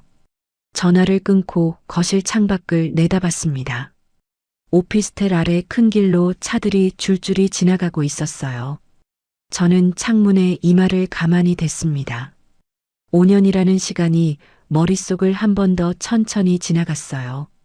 이제는 그 시간을 종이 한 장 한 장으로 펼쳐 법정 앞에 내놓을 차례였습니다. 정식 기소가 결정되고 일주일 뒤 검찰청에서 보강조사 출석 요청이 왔습니다. 윤지혜가 직접 전화를 걸어 일정을 잡아주었어요. 서지우 씨, 모레 오전 10시예요. 피해자 자격으로 정식 진술하시는 거고요. 제가 동행할 거예요. 네, 변호사님. 저는 그날 저녁 늦게까지 식탁에 자료를 펼쳐놓고 한 장 한 장 정리했습니다. 5년 동안 받은 약 봉투 사진, 영수증 묶음, 그리고 그때마다 다닌 산부인과와 내과의 진료 기록까지요. 친정엄마가 옆에서 보온병에 따뜻한 차를 따라주셨어요. 지우야, 무리하지 말고 조금 자고 해라. 엄마, 시간 순서대로 정리해놔야 변호사님이 보시기 편해. 친정엄마가 자료 옆에 차 한 잔을 살그머니 놓아주며 말씀하셨습니다. 내 시어머니, 그 사람이 결혼식 때부터 이 일을 시작했다는 거지. 저는 영수증 한 장을 손에 든 채 천천히 고개를 끄덕였어요. 엄마, 결혼식 다음 날부터야. 신혼여행도 가기 전이었어. 친정엄마가 입술을 꽉 깨물며 한참을 침묵하셨습니다. 조사 당일 아침 검찰청 입구에서 윤지혜가 저를 기다리고 있었어요. 저는 짙은 회색 정장을 차려입고 자료집을 가슴에 안은 채 윤지혜에게 다가갔습니다. 변호사님, 서지우 씨, 떨지 말고 그동안 정리해온 대로만 말하면 돼요. 저는 고개를 끄덕이며 윤지혜를 따라 안으로 들어갔습니다. 조사실 안에서 검사가 자료를 한 장 한 장 넘겨봤어요. 서지우 씨, 결혼식 다음 날부터 약을 받으셨다고요. 네. 신혼여행 가기 전날 시어머니께서 직접 한방 보양차를 보내주셨어요. 비행기에서도 꼭 먹으라고요. 그때부터 몸이 안 좋아지신 거고요. 신혼여행 첫날부터 어지럽고 토하고 그랬어요. 처음엔 비행기 멀미라고 생각했고요. 검사가 펜으로 자료에 줄을 그으며 말을 이었습니다. 의료 기록도 시기별로 다 맞아 떨어지네요. 네. 결혼 1년 차에 생리가 2달 끊겼고 2년 차에 자궁근종 발견됐고요. 그때마다 의사 선생님은 스트레스라고만 하셨어요.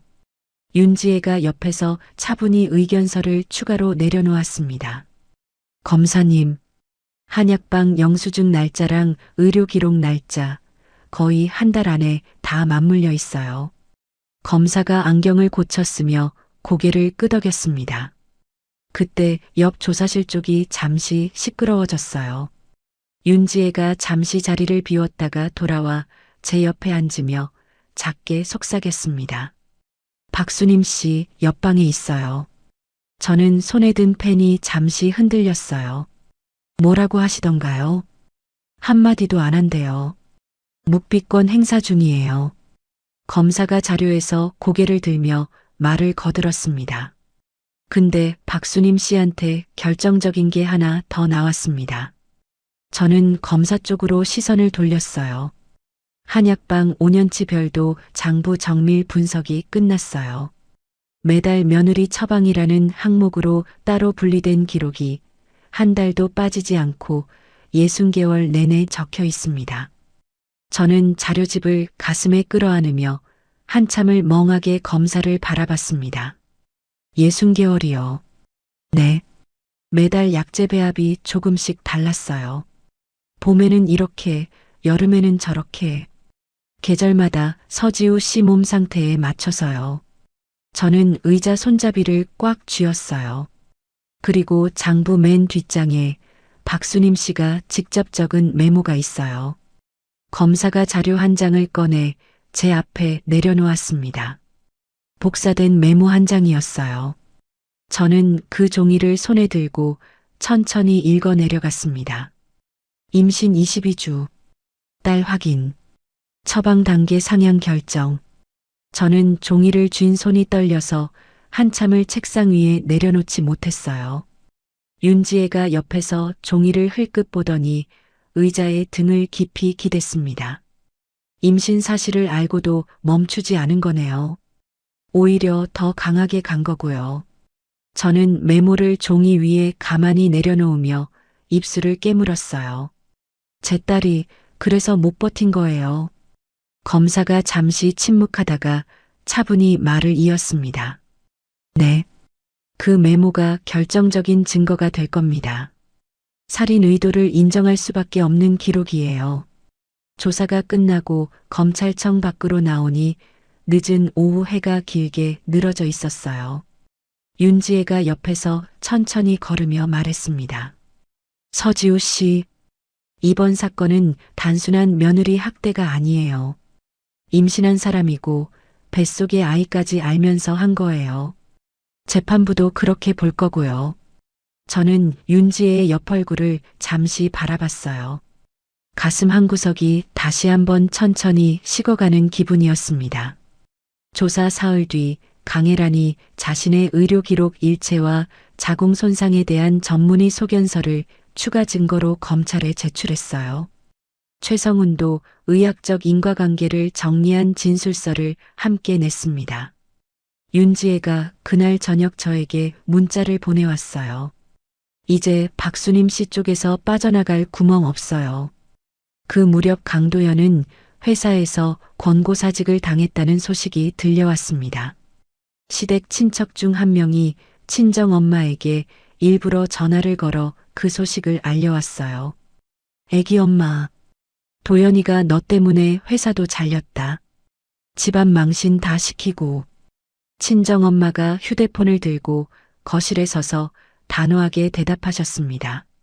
누구신지는 모르겠는데 다시는 우리 집에 전화 마세요. 친정엄마가 통화 종료 버튼을 누르며 한숨을 길게 내쉬셨어요. 엄마, 또 누가 전화했어. 신경 쓰지 마라. 시댁 사람들 다 한패다.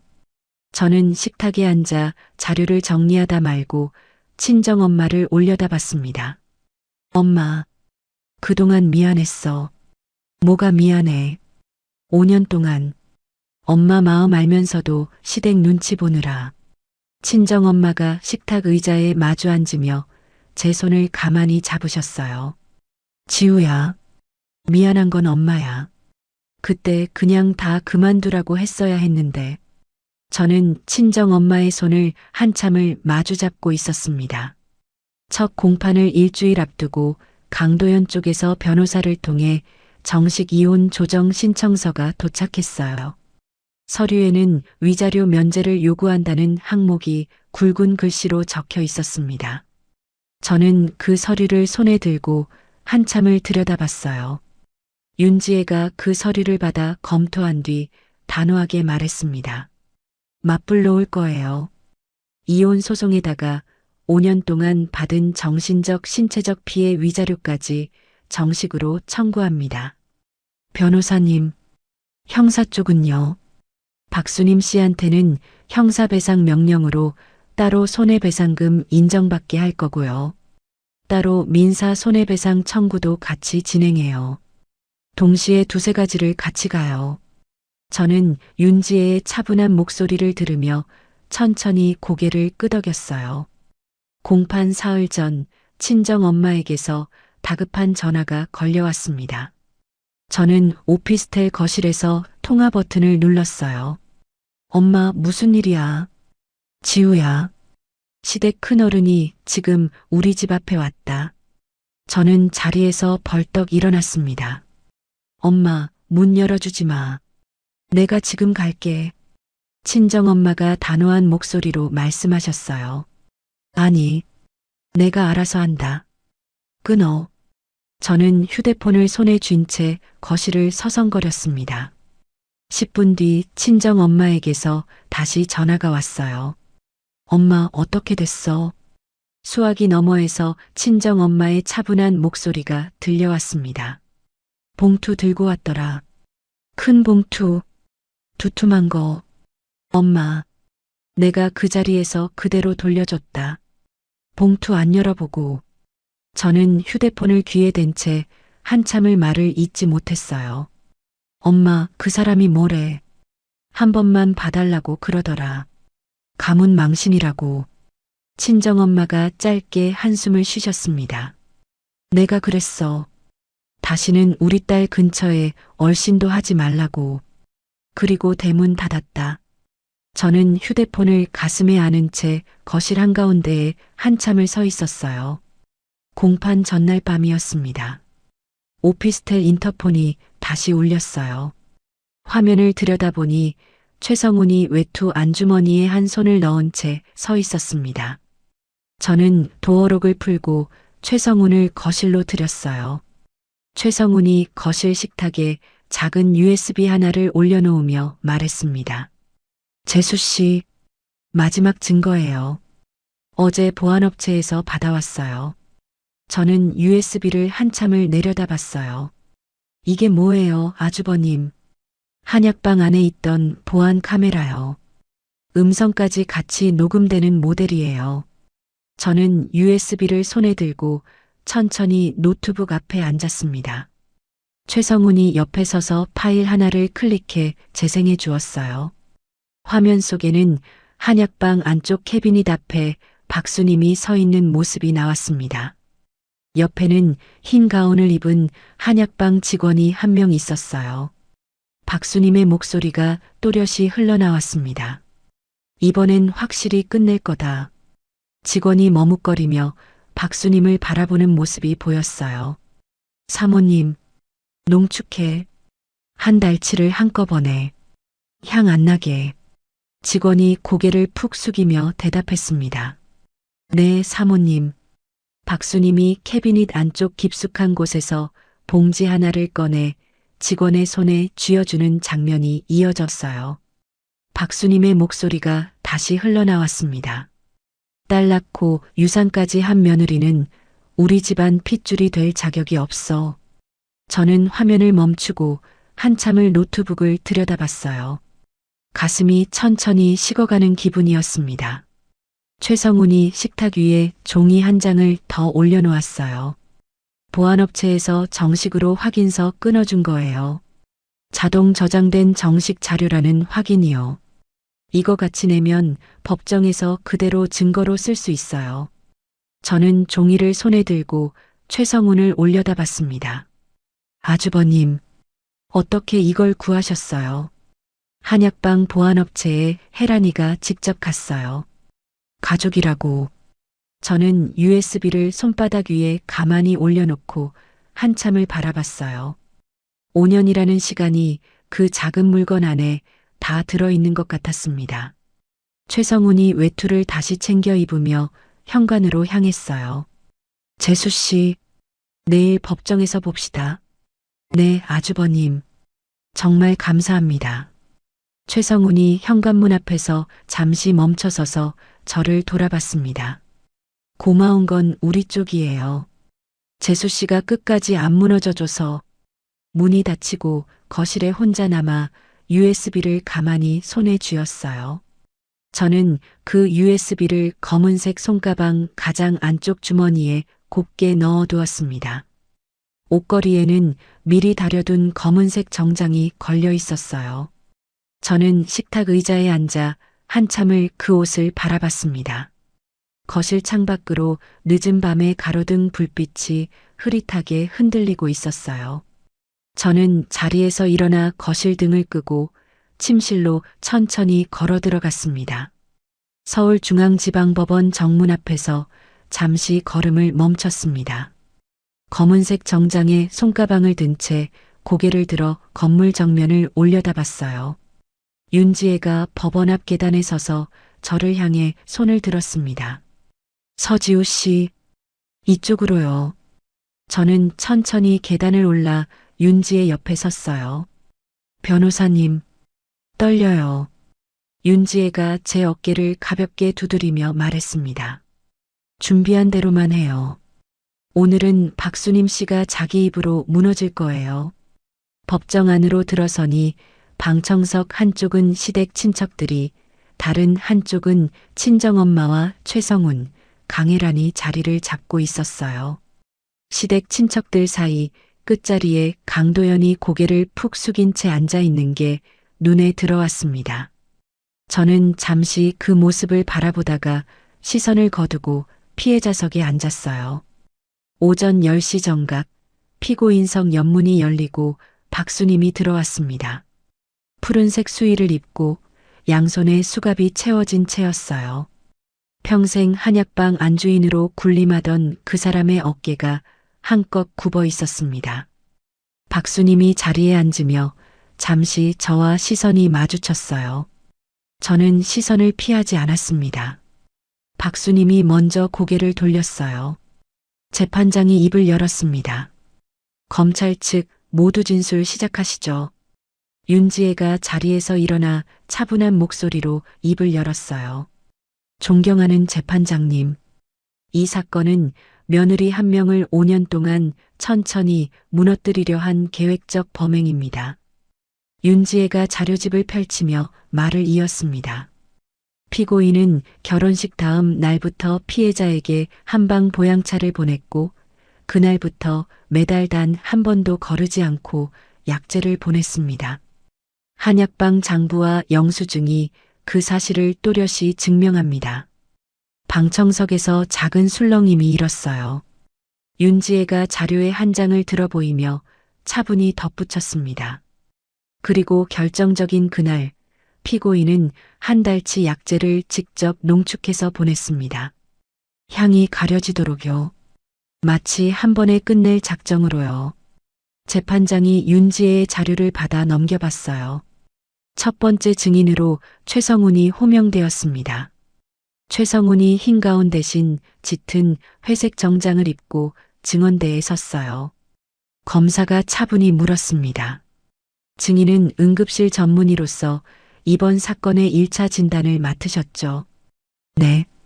강혜란 환자가 새벽에 토열과 자궁출혈로 응급실에 실려왔습니다.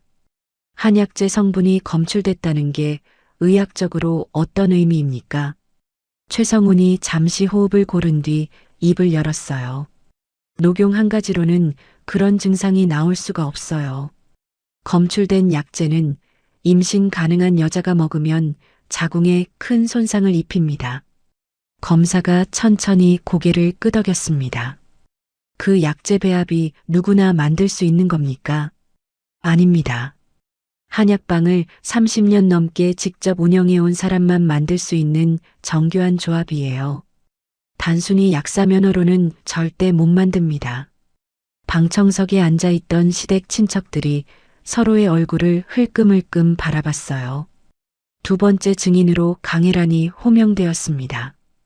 강혜란이 천천히 증언대 앞으로 걸어 나왔어요. 야윈 얼굴에 마스크를 살짝 내리고 피고인석에 앉은 박수님을 정면으로 바라봤습니다. 박수님이 처음으로 어깨를 미세하게 떨었어요. 검사가 물었습니다.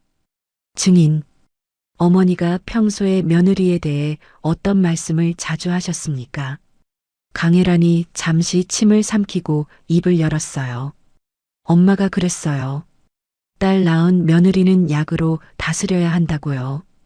박수님이 피고인석에서 입을 벙긋거리며 무언가를 말하려 했지만 옆에 앉은 변호인이 어깨를 잡아 누르는 게 보였습니다.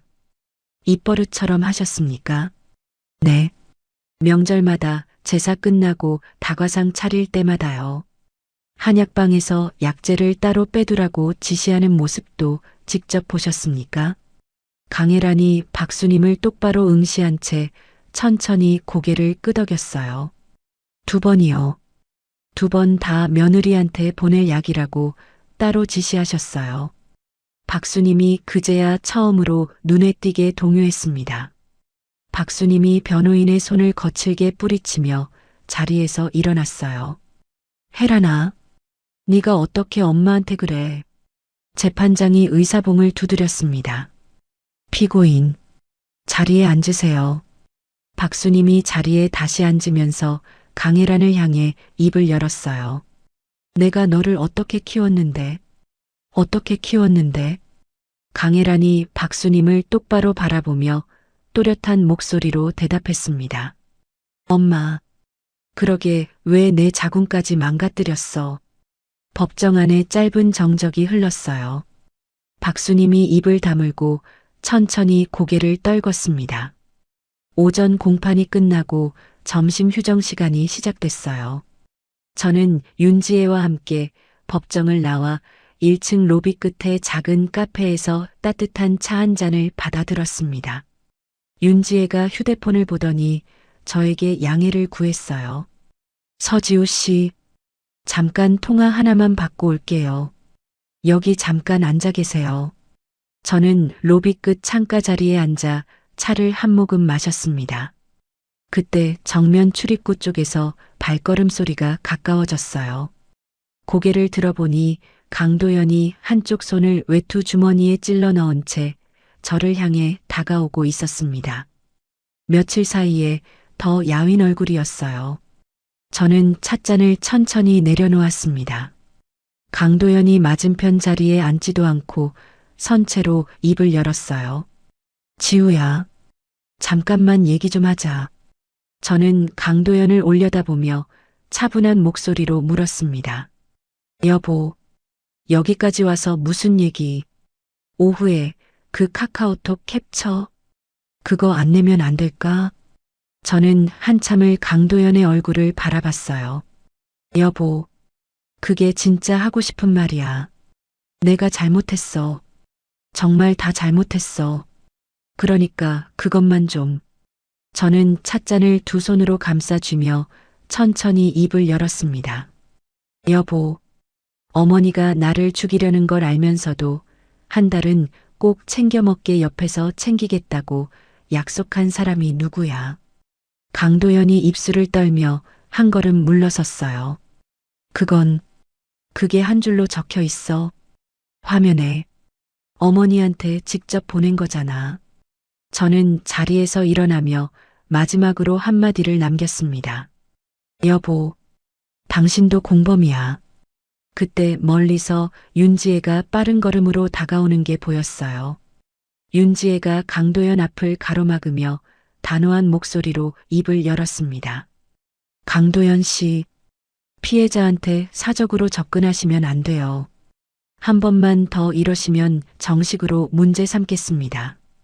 강도연이 윤지혜를 잠시 노려보다가 그대로 등을 돌려 출입구 쪽으로 사라졌어요. 윤지혜가 제 옆에 와서 어깨에 손을 가만히 얹었습니다. 서지우 씨, 괜찮아요. 저는 천천히 고개를 끄덕이며 다시 법정 안으로 들어갔어요. 오후 2시 공판이 재개되었습니다. 윤지혜가 자리에서 일어나 USB를 꺼내 들었어요. 존경하는 재판장님, 결정적 증거 한 가지를 추가로 제출합니다. 피고인이 운영하던 한약방의 내부 보안 카메라 음성 파일입니다.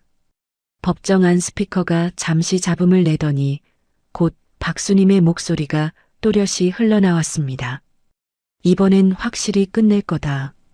박수님의 어깨가 미세하게 들썩였어요. 농축해. 한 달치를 한꺼번에. 향 안 나게. 방청석 한쪽에 앉아있던 친정엄마가 손등으로 입을 막는 게 보였습니다. 이윽고 음성이 마지막 한마디를 토해냈어요. 딸 낳고 유산까지 한 며느리는 우리 집안 핏줄이 될 자격이 없어. 법정 전체에 짧은 침묵이 흘렀습니다. 방청석에서 누군가 짧게 비명에 가까운 소리를 흘렸어요. 박수님이 그제야 두 손으로 얼굴을 가렸습니다. 윤지혜가 음성 파일을 끄고 다음 자료를 꺼내 들었어요. 한 가지 더 있습니다. 피고인의 아들이자 피해자의 남편이 사건 발생 일주일 전 피고인과 주고받은 대화 내용입니다. 법정 안정면 화면에 카카오톡 캡처가 띄워졌습니다. 어머니, 이번엔 꼭 한 달은 꾸준히 먹게 제가 옆에서 챙기겠습니다. 방청석 뒤쪽에서 강도연이 고개를 푹 떨구는 모습이 보였어요. 윤지혜가 차분히 덧붙였습니다. 피고인의 가족 전원이 정도의 차이는 있을지언정 이 범행을 알면서 묵인했거나 가담했다는 사실을 보여줍니다. 이윽고 마지막 증인으로 제 이름이 호명되었어요. 저는 자리에서 천천히 일어나 증언대 앞으로 걸어 나갔습니다. 증언대 앞에 서서 자료집을 펼쳤어요. 저는 자료의 첫 장을 들어 보였습니다. 이게 결혼식 다음 날 어머님께서 신혼여행 가는 저에게 직접 들려주신 한방 보양차입니다. 자료를 한 장 넘겼어요. 이건 결혼 1년 차에 받은 환약, 이건 2년 차의 보약, 이건 3년 차의 한방차, 4년 차, 5년 차. 저는 한 장 한 장을 천천히 들어 보였습니다. 박수님이 고개를 들지 못한 채 어깨를 떨고 있었어요. 이건 제가 받은 약입니다. 그리고 이건 저는 의료기록 묶음을 손에 들어 보였습니다. 이건 그때마다 제가 다녔던 병원의 기록입니다. 어지러움, 출혈, 자궁근종, 그리고 마지막에는 22주 차 유산. 저는 잠시 호흡을 고르고 재판장을 바라봤어요. 재판장님, 이건 한 사람의 인생을 천천히 살해하려 한 5년짜리 계획이었습니다. 법정 안에 정적이 흘렀습니다. 마지막으로 피고인 신문 차례가 왔어요. 검사가 박수님 앞에 섰습니다. 피고인, 마지막으로 하실 말씀 있으십니까? 박수님이 천천히 고개를 들었어요. 붉어진 눈으로 정면을 응시하더니 입을 열었습니다. 며느리가 우리 집안의 대를 잇지 못한 게 잘못이지요. 법정 안에 차가운 공기가 확 퍼졌어요. 재판장의 표정이 눈에 띄게 굳어졌습니다. 윤지혜가 옆에서 저를 가만히 바라봤어요. 저는 자리에 앉아 천천히 숨을 내쉬었습니다. 한 달이 지나 선고 공판이 열렸어요. 재판장이 판결문을 펼쳐 들었습니다. 피고인 박수님을 살인미수 및 상습상해죄로 징역 12년에 처한다. 저는 자리에 앉은 채로 잠시 눈을 감았어요. 재판장이 말을 이었습니다. 동시에 형사배상 명령으로 피해자에게 손해배상금을 지급할 것을 명한다. 박수님이 양옆에 선 교도관들에게 이끌려 천천히 자리에서 일어났어요. 법정을 빠져나가는 박수님의 등 뒤로 푸른색 수위가 하얀 형광등 불빛에 길게 그림자를 드리웠습니다. 그날 저녁 윤지혜에게서 또 한 통의 문자가 왔어요. 이혼 소송, 민사 손해배상 청구. 박수님 씨하고 강도연 씨한테 합산 5억 원 배상 판결 받아냈어요. 그리고 박수님 씨 한약업사 자격, 영구 취소 결정됐어요. 3대째 이어온 한약방 등록도 말소됐고요. 강도연 씨는 살인미수 방조로 별도 재판 갑니다. 저는 휴대폰을 식탁 위에 내려놓고 거실 창가에 한참을 서 있었어요. 오피스텔 창밖으로 가로등 불빛이 천천히 흔들리고 있었습니다. 선고가 끝나고 한 달이 지났습니다. 오피스텔 우편함에 두꺼운 봉투 하나가 꽂혀 있었어요. 발신인 이름에 박수님이라고 적혀 있었습니다. 저는 봉투를 손에 들고 한참을 들여다봤어요. 윤지혜에게 전화를 걸어 봉투에 대해 물었습니다. 변호사님, 시어머니 쪽에서 편지가 왔어요. 면회 요청이래요. 윤지혜가 차분한 목소리로 대답했어요. 열어보고 싶으세요? 아니요. 그냥요. 어떻게 해야 될지 몰라서요. 답장 안 하셔도 돼요. 그런데 만약 한 줄이라도 답을 보내고 싶으시면 그건 서지우 씨 마음이에요. 저는 전화를 끊고 거실 식탁에 봉투를 올려놓은 채 한참을 바라봤습니다. 이윽고 책상 서랍에서 작은 메모지 한 장을 꺼냈어요. 펜을 들고 한참을 고민하다가 한 줄을 적었습니다. 어머님이 저에게 보내주셨던 그 녹용처럼 저도 어머님께 드릴 답은 없습니다. 저는 그 메모지를 봉투 안에 곱게 접어 넣었어요. 다음 날 아침 우체국에 직접 가서 등기로 붙였습니다. 그 길로 휴대폰에 저장돼 있던 박수님의 번호를 지웠어요. 며칠 뒤 윤지혜에게서 또 한 통의 전화가 왔습니다. 서지우 씨, 강도연 씨 1심 결과 나왔어요. 살인미수방조로 징역 2년이요. 항소한대요. 항소했는데 항소심에서도 그대로 유지됐어요. 결국 수감됐고요. 저는 휴대폰을 귀에 댄 채 한참을 침묵했어요. 윤지혜가 짧게 덧붙였습니다. 수감되는 날 시댁 친척들 중에 면회 간 사람이 한 명도 없었대요. 그래요. 서지우 씨, 이제 정말 끝났어요. 저는 전화를 끊고 거실 창가에 한참을 서 있었습니다. 가슴 한구석이 짧게 흔들렸지만 그뿐이었어요. 5년이라는 시간이 그렇게 천천히 닫혀가는 기분이었습니다. 그 무렵 시댁 큰어른 쪽에서도 큰 변화가 있었어요. 사건이 언론에 자세히 보도되면서 명문가의 명예가 땅에 떨어졌다는 이유로 시댁 집안 자체가 발칵 뒤집혔습니다. 큰어른은 그 책임을 박수님의 직계 가족에게 돌려 강도현과 강혜란을 문중 행사에서 완전히 배제했어요.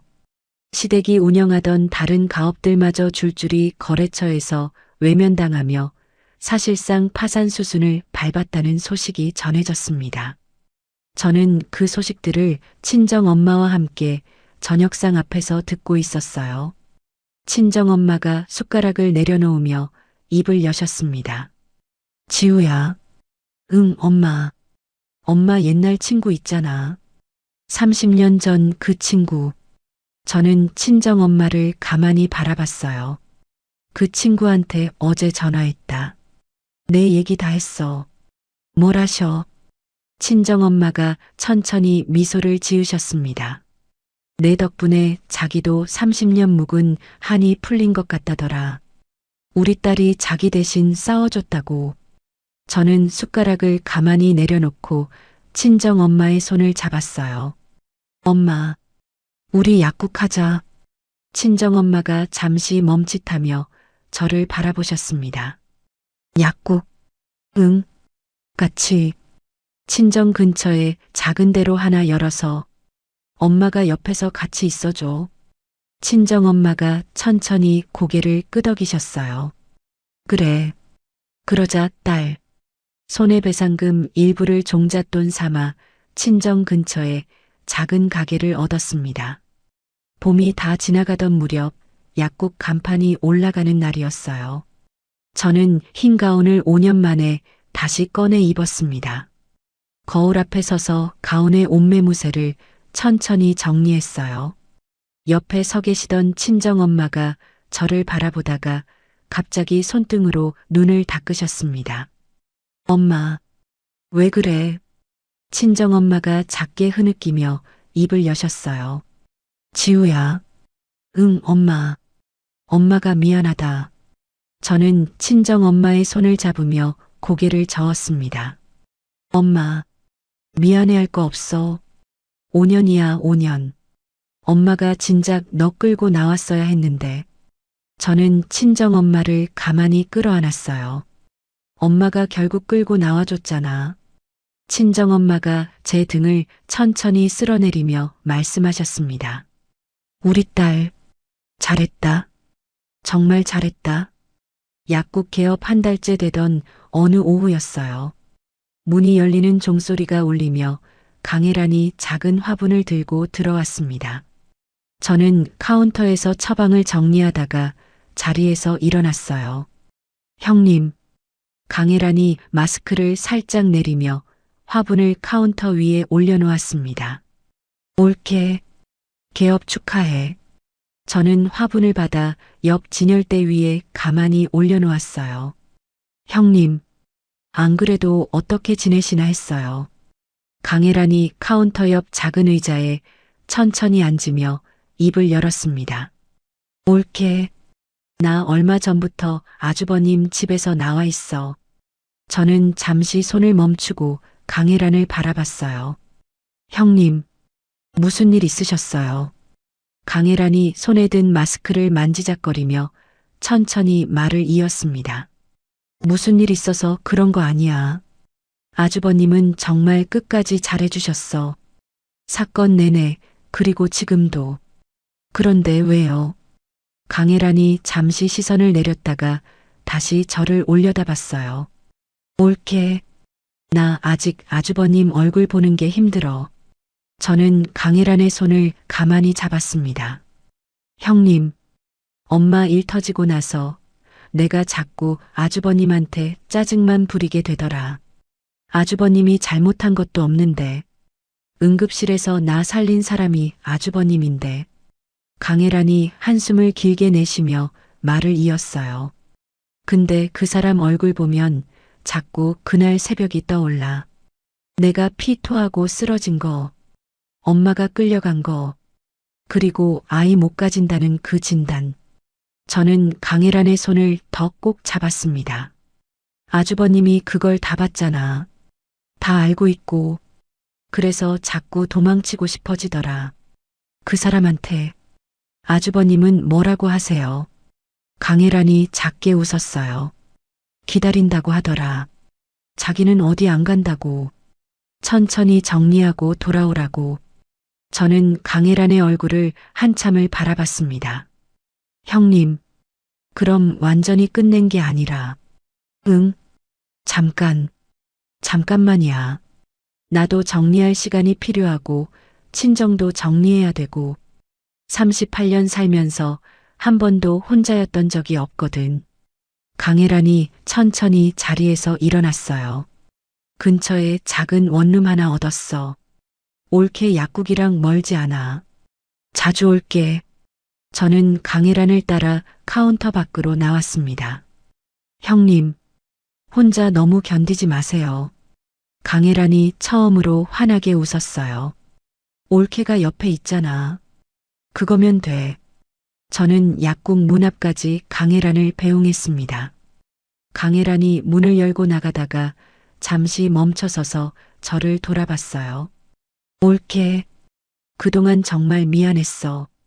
5년 내내. 저는 천천히 고개를 저었습니다. 형님, 그 말 이제 그만하세요. 강혜란이 손을 한번 들어 보이고는 골목 끝으로 천천히 걸어갔어요. 같은 무렵 최성우는 자신의 SNS와 의료계 학회를 통해 한약 오남용 피해 예방 캠페인을 시작했습니다. 비슷한 피해를 입었던 다른 여성들의 제보가 잇따르며 사회적으로 큰 반향을 일으켰어요. 저는 약국 카운터 옆 작은 공간을 하나 따로 마련했습니다. 상담실이라는 작은 편말을 입구에 걸었어요. 여성 건강과 약 복용에 관한 정보를 무료로 알려주는 자리였습니다. 어느 날 오후 60대 초반의 한 여자분이 머뭇거리며 약국 안으로 들어오셨어요. 저 여기서 상담 받을 수 있다고 들어서요. 저는 카운터에서 자리에서 일어나 그분을 안쪽 상담실로 안내했습니다. 네. 천천히 말씀하세요.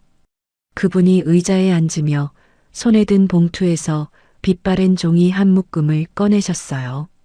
30년 전에요. 우리 시어머니가 보내주던 약 봉투들이거든요.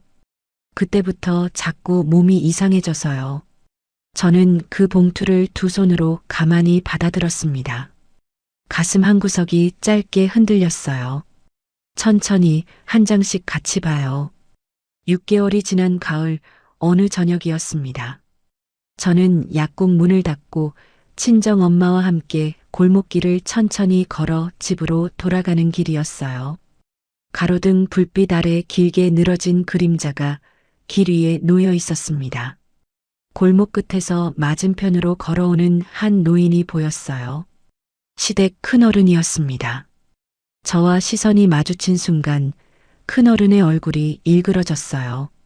큰어른은 황급히 고개를 돌리며 골목 옆 다른 길로 발길을 돌렸습니다.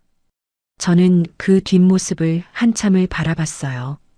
친정엄마가 옆에서 작게 물으셨습니다. 지우야, 저 사람이. 엄마, 신경 쓰지 말고 가자. 저는 친정엄마의 팔짱을 끼며 천천히 걸음을 옮겼어요. 큰어른이 그토록 두려워하던 집안 망신의 며느리. 그 며느리가 결국 그들 모두를 평생 후회하게 만든 며느리가 되었다는 사실이 발걸음 위에 가만히 얹혔습니다. 저는 친정엄마와 함께 골목 끝까지 걸었어요. 가을 저녁 바람이 코끝을 스치며 지나갔습니다.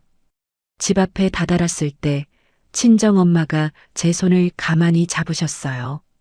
지우야, 너 이름 다시 되찾았다고 했지. 저는 천천히 고개를 끄덕였습니다. 응, 엄마. 이혼 정식으로 다 끝났고 본래 성으로 돌아왔어. 우리 서지우. 친정엄마가 제 이름을 천천히 부르셨어요. 우리 서지우, 새 인생이다. 저는 친정엄마의 손을 마주 잡으며 작게 웃었습니다. 집에 들어와 거실 창가에 잠시 섰어요. 창밖으로 가을 저녁의 하늘이 차분하게 가라앉아 있었습니다. 저는 한참을 그 자리에 서서 마음속으로 한 사람의 이름을 조용히 불렀어요. 22주 동안 제 안에 있었던 끝내 이름을 부르지 못했던 그 아이의 이름이었습니다. 저는 창문에 손바닥을 가만히 짚고 작게 입을 열어 한 글자, 한 글자, 그 이름을 입 밖으로 천천히 흘려보냈어요. 방 안에 잠시 정적이 머물렀습니다. 이윽고 거실 안쪽에서 친정엄마가 저를 부르는 소리가 들려왔어요. 지우야, 저녁 먹자. 저는 창가에서 천천히 몸을 돌렸습니다. 응, 엄마. 갈게.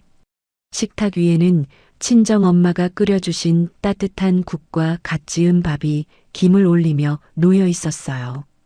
저는 식탁 앞에 마주 앉아 친정엄마와 함께 천천히 숟가락을 들었습니다. 여기까지 제 이야기를 들어주셔서 정말 감사합니다. 가족이라는 이름 안에서 흔들리던 5년이 이렇게 한 편의 이야기로 정리될 줄은 몰랐어요.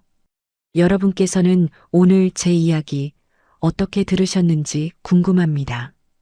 혹시 지금 이 영상을 보고 계신 분 중에 가까운 사람으로부터 받은 상처를 차마 입 밖으로 꺼내지 못하고 계신 분이 계실지도 모르겠습니다.